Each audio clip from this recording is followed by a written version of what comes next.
Next on Currents News, the Trump impeachment trial is underway, and it's fueling a fierce argument in the Senate. It's the final countdown in Iowa for Democrats. National Correspondent Christopher White is just back from the state with news about Catholic voters. And the Pope is talking American politics with some U.S. bishops. They're in town for their ad limina visits.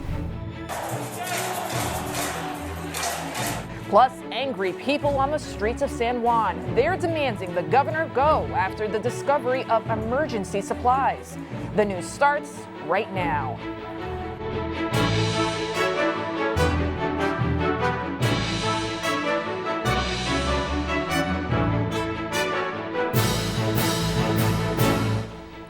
Good evening, I'm Lydia Serrani. The trial of President Trump is now underway, and right from the start, senators argued over just how it should be conducted. The fight erupting even before prosecutors and Trump's defense team start their cases. Camilla Bernal is on Capitol Hill with the very latest. As the Senate gets ready to begin the impeachment trial of President Donald Trump, there's still a fight over how it will proceed. This is clearly an attempt to rig the trial. Democrats accusing Senate Majority Leader Mitch McConnell of rushing the process and attempting to cover up President Trump's alleged wrongdoing. It appears that Leader McConnell decided to go along with the president's desire to cover up his wrongdoing. Hook, line, and sinker. And Republicans arguing the Senate process will be fair. The Senate's fair process will draw a sharp contrast with the unfair and precedent-breaking inquiry that was carried on by the House of Representatives. But reaffirming the Senate will not reinvestigate the president. The House chose not to pursue the same witnesses they apparently would now like the Senate to pre-commit to pursuing ourselves. As I've been saying for weeks, nobody will dictate Senate procedure to United States senators. This begins just the third presidential impeachment trial in U.S. history, following President Trump's impeachment on December 18th. Once the debate over the rules is complete, the next step in the trial is opening arguments, where the House impeachment managers and President Trump's legal team will each get 24 hours to present their case. On Capitol Hill, Camila Bernal, Currents News. While all that happens on the Hill, the president was in Switzerland giving a speech to the World Economic Forum. He told an audience of the rich and powerful leaders in Davos that America is making great strides. Today, I'm proud to declare that the United States is in the midst of an economic boom, the likes of which the world has never seen before. We've regained our stride, rediscovered our spirit, and reawakened the powerful machinery of American enterprise. After he was done, Trump told reporters that his remarks were well received, with many leaders saying it was a statesman-like speech.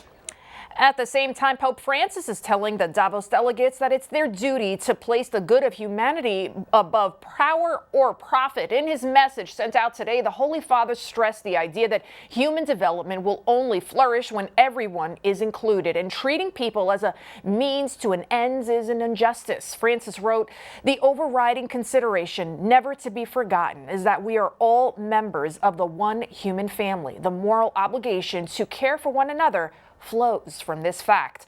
The Pope's message was addressed to the chairman of the forum, Klaus Schwab.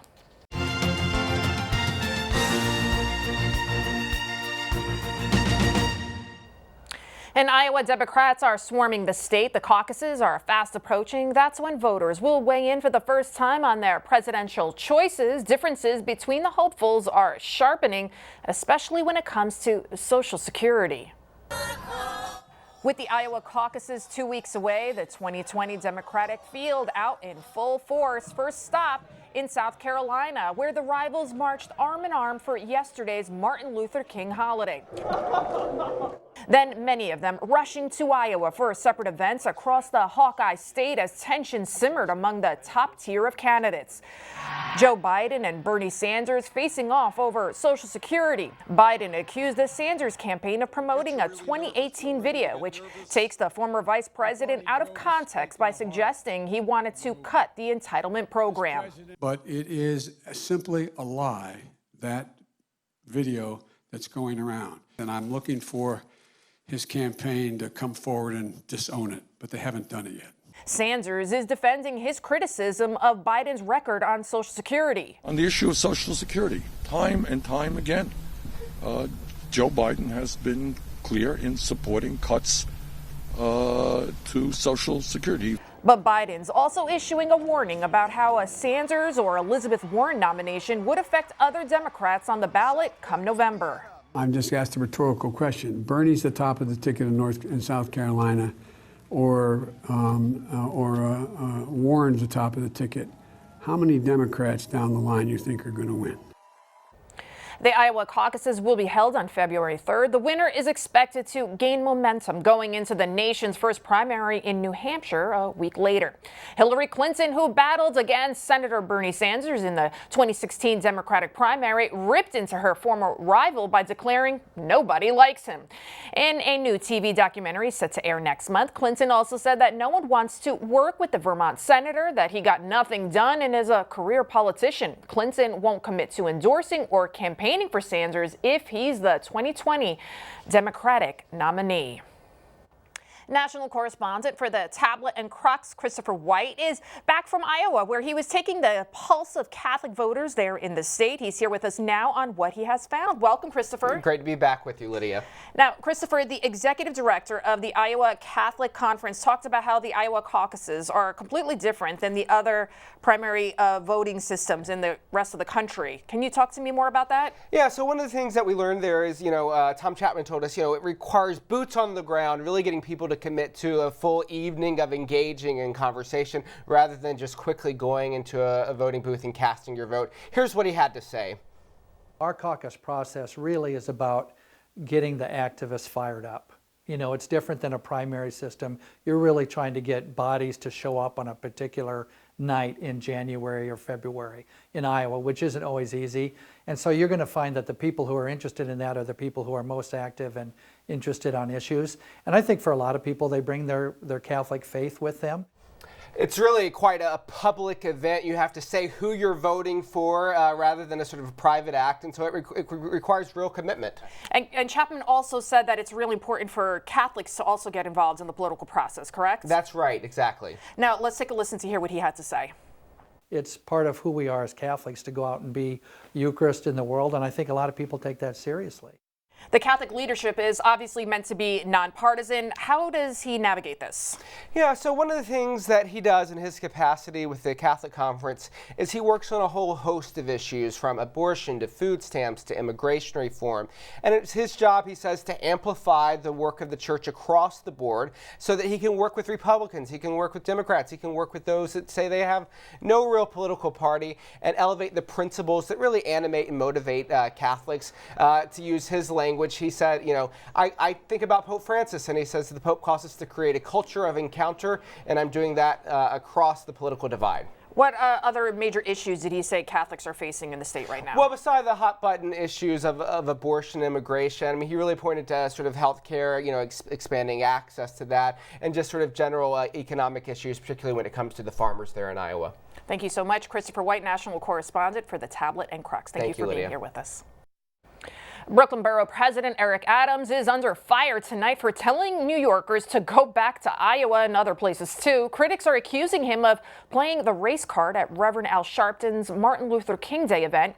Adams blasted new arrivals to the city for bringing gentrification to neighborhoods.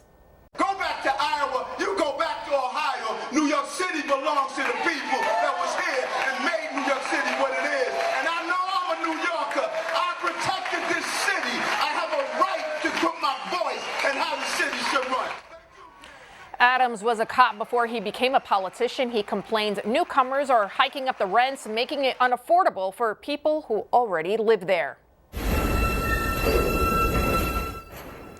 Back to the past, video of a New York City subway car covered in graffiti was released by the New York City Police Benevolent Association.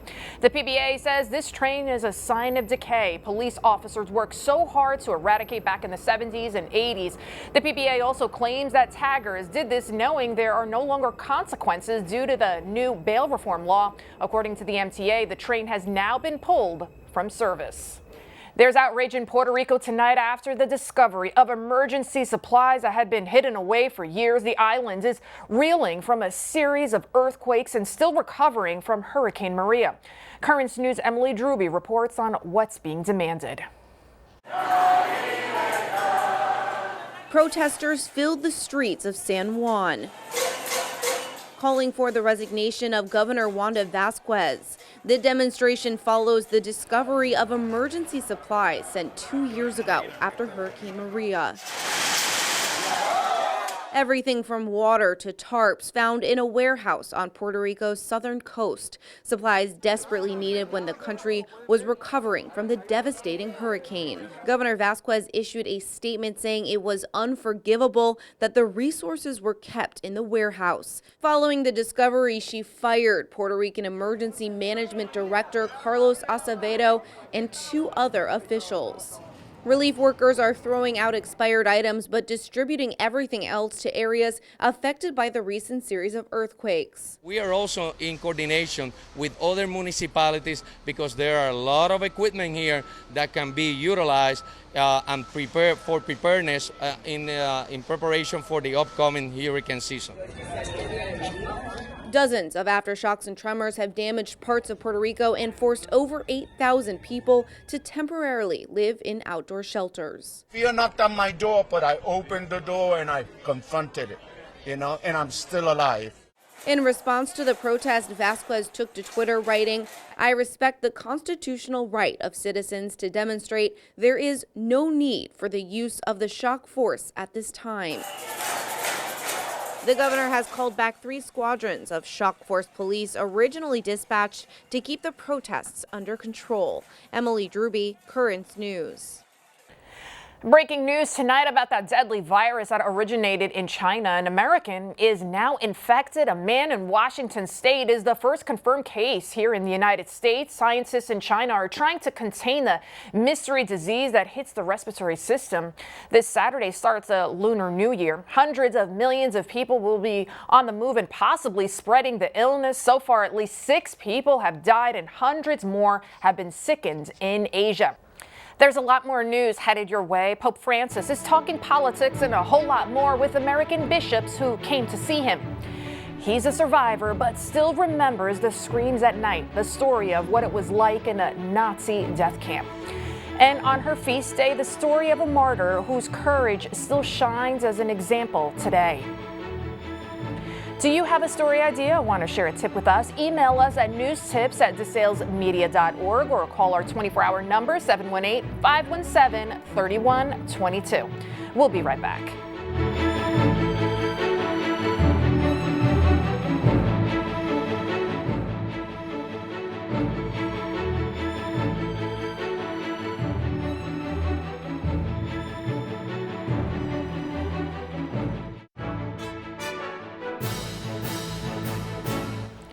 Pope Francis is talking about hot topics in America with bishops who are located in the heartlands of the country. We're learning about what's being said from the bishops who were there. Currents News' Tim Harfman reports.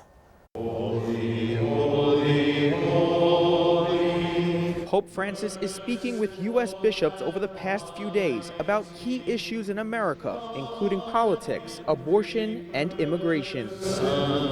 The bishops from the Midwest and Southwest are in Rome for their ad limina visits and stressed abortion is considered, quote, the preeminent issue. That word is carefully chosen, and because we want to avoid the perspective or the understanding that it's the only issue. It is not. But ahead of this week's National March for Life, Archbishop Joseph Naumann, the U.S. bishop's point man on pro-life, says Catholics cannot forget the right to life. People may mistakenly think, well, that means that the abortion issue it becomes less important. Another issue discussed with the Holy Father, immigration. He gave some high praise to the bishops in the United States and our region for what we deal with immigrants.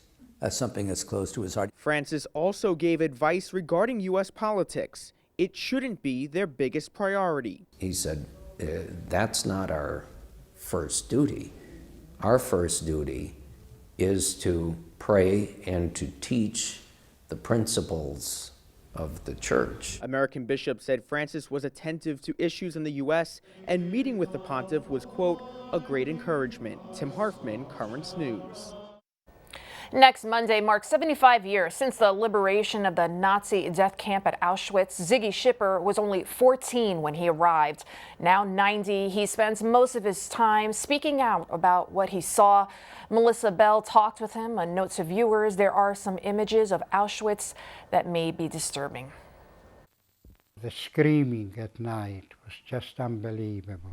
We still didn't understand why they didn't kill us and be finished. Why did we have to suffer so much? Ziggy Schipper was only 14 when he arrived in Auschwitz-Birkenau in the summer of 1944. Now 90, he spends most of his time speaking about what he saw. Like the moment the doors of his cattle train opened onto the camp, some went straight to the gas chambers. For the others, the suffering was just beginning. The guards came over to them and asked them to put the baby down. She wouldn't do it.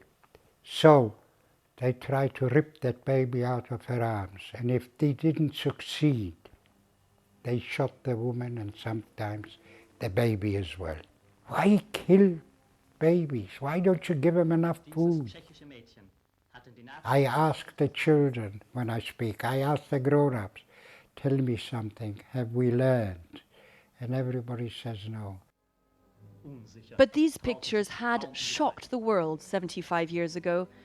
They were captured by Red Army soldiers as they liberated Poles, Russians, Romas, homosexuals and Jews.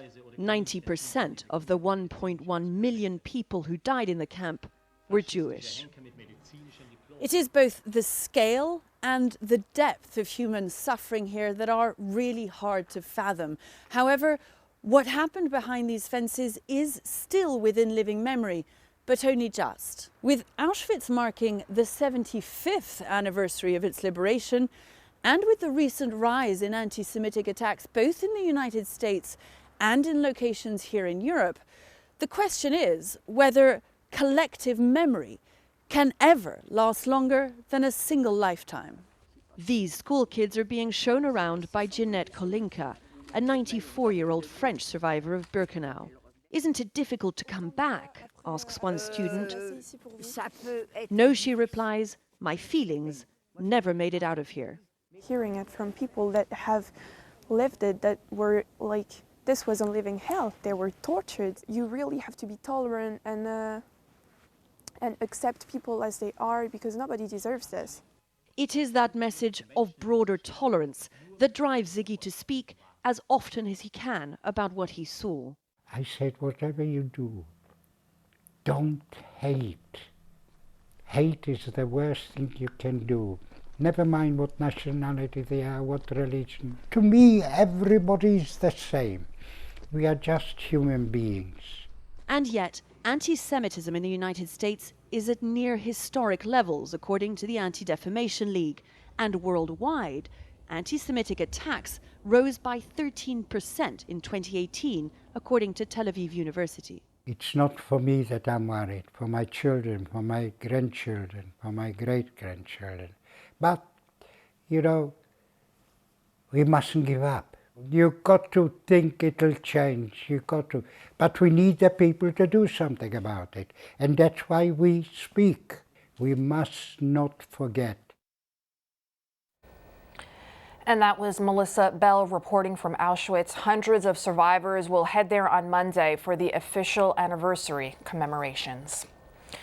The terror gang Boko Haram has reportedly killed a top Christian leader in Nigeria. Lawan Andimi had been the head of the Christian Association of Nigeria. He was kidnapped on January 2nd during a Boko Haram raid on the town of Michika. The Christian group had appealed to government leaders to help win his release before he was executed. Still to come on Currents News, the story of one of the youngest saints in the church. She's a profile in courage. And the tallest statue of the Blessed Virgin Mary is almost ready. And before we go to break, a programming note, our special series on human trafficking continues this Thursday with deeply personal stories of survival. I cried, I was homeless, I was raped, I was all these things before I got to like where I'm at now. How courageous survivors are giving voice to a silent epidemic. Join us for part 2 of Human Trafficking Exposed Thursday on Currents News.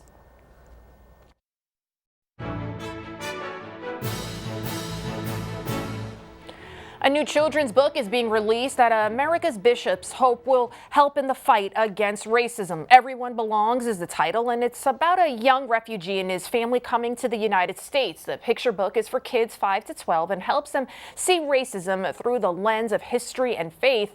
It's available on Amazon. Net TV is New York's Catholic station and will televise live coverage of the big March for Life activities happening this week. The opening mass of the National Prayer Vigil for Life will be broadcast live on Thursday, starting at 5:30 from the National Shrine of the Immaculate Conception. And complete coverage of the march in Washington will be on the air Friday, starting at 12 noon. She's one of Christianity's youngest and earliest saints, Agnes, who was martyred in Rome. She's also a shining example of courage that still inspires today. Today is her feast day. Melissa Butts reports from the church named in honor of Agnes. The Church of Sant'Agnese is visited daily by hundreds of tourists strolling around Rome's Piazza Navona. But it has a secret inside, the head of one of the youngest Catholic saints and martyrs. It was in this spot in 303 AD that St. Agnes was killed as one of the first martyrs during the persecution against Christians in Rome. She was accused of refusing the love of the prefect of Rome's son. For this reason, she was imprisoned and initially stripped naked. After this, her hair grew to cover her body. She was accused of witchcraft after the hair incident and was thrown into a fire. The fire didn't harm Agnes either. Her hair once again protected her from the flames. It wasn't until a sword pierced her throat that she died. Her remains were then kept at a church in Rome for centuries, until 1918. At that point, Pius X separates her head from the remains of the body. He gifts it to this church here, Sant'Agnese in Piazza Navona, because this is where her death took place. Here, her skull is still venerated today, protected in a silver case with her statue and name written across the top. It's visited by reams of tourists passing through the church, praying for the young girl's intercession. While they pray, a guest book lies next to the altar for pilgrims to sign. It's a way each person can connect with one of the earliest Christian martyrs and leave a part of themselves in the eternal city. From the heart of Rome, the patron of young girls' memory lives on, especially on January 21st, the day the Catholic Church celebrates her feast day. In Rome, Melissa Butts, Currents News. Finally tonight, standing more than 300 feet high, the tallest statue of the Virgin Mary anywhere in the world is expected to be completed soon in the Philippines. The Marian Monument, known as the Mother of all Asia, also called the Tower of Peace, is located on Monte Maria, which literally translates to Mary's Mount, at the pilgrimage site in Batangas City, Philippines. It's expected to be completed next year to celebrate the 500th anniversary of the arrival of Christianity in the Philippines. And that's Currents News. I'm Lydia Serrana. Thank you so much for joining us, because we are putting your faith in the news. Hope to see you again next time. Good night.